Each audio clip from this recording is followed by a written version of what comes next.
She was such a special, one-of-a-kind soul. You just looked at her and like, you couldn't help but fall in love with her. You were to see her, to meet her, play with her. She was our warrior princess. She was our warrior princess. That's what we call her. In 2015, we welcomed Olivia, May 30th, 2015. She was perfectly healthy. She was beautiful. She was like a big bundle of joy. We brought her, I think she was 10 days old for her second checkup. We were talking to the pediatrician, everything seemed okay, but she was retracting a little bit when she was breathing. The pediatrician sent them to NYU, and it was like, all of a sudden it was like our life just changed. Now, within hours, she went from being a perfectly healthy baby to needing open heart surgery. Turned out the surgery was the easiest part. Everything sort of went downhill after the surgery. She got very bad complications. She started getting seizures one day. So we were there every single morning, and every single morning walking into that hospital, there was a pit in my stomach because I never knew what I was walking into. It was always, we noticed this, we want to do this test. We don't know what's going on. We can't explain any of it. And I went online and I found Dr. Diana Milowitz's article that she published about smooth muscle dysfunction syndrome. When I read this, I said, this is Olivia. I reached out to Dr. Milowitz and I said, I found your article. My daughter has this. What can we do? She said, because it's so rare, there's no funding at all. So I said, okay, well, what do you need to get the funding? And she told us, and maybe a week later, we sent her, just personally, what she needed to get the mouse model done. You know, they gave the money to start the mouse model, and that started the ball rolling. And then Dr. Milowitz has been wonderful to us, to the family, to all these children, really. So we really started this initiative with Dr. Milowitz and her team and the John Ritter Foundation to raise awareness, raise money for the research, and get the community more organized. So there was more sense of community. People didn't feel alone. She was meeting all her milestones.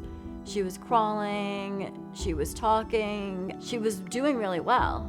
Her one issue was when she would get viruses, she would a lot of times require oxygen when they were respiratory viruses.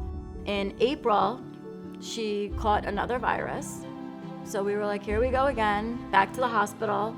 But this time she wasn't getting better. Every day she seemed like she was getting worse, needing more support, more support.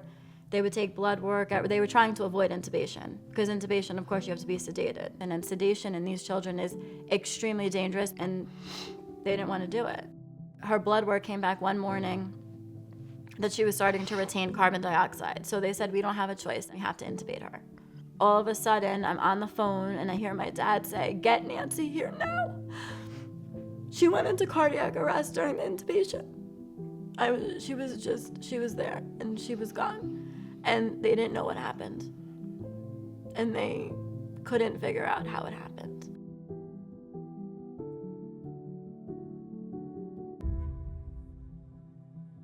It wasn't an easy time for our family, but we got through it as best as we could. It's a pain, and it's the loss of losing a family member and losing a child in the family. And then it's also the pain of losing what your family was. My kids don't know their older cousin. And it would have been really great having her.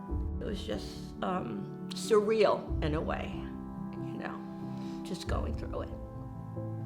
But we did, and we're here to talk about her.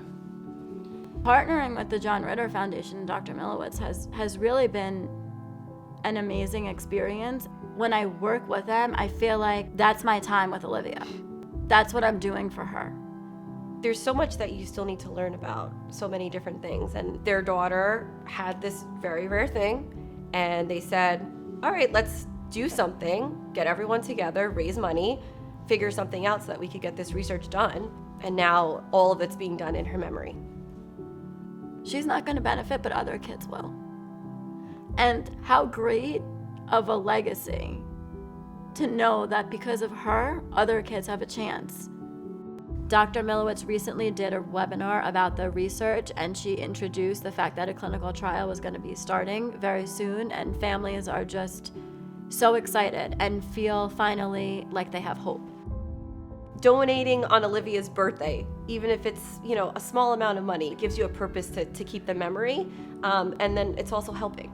Every dollar that they donate has a lasting impact and can really make the difference in a lot of people's lives, and can hopefully save a child from experiencing the same unfortunate fate that Olivia did.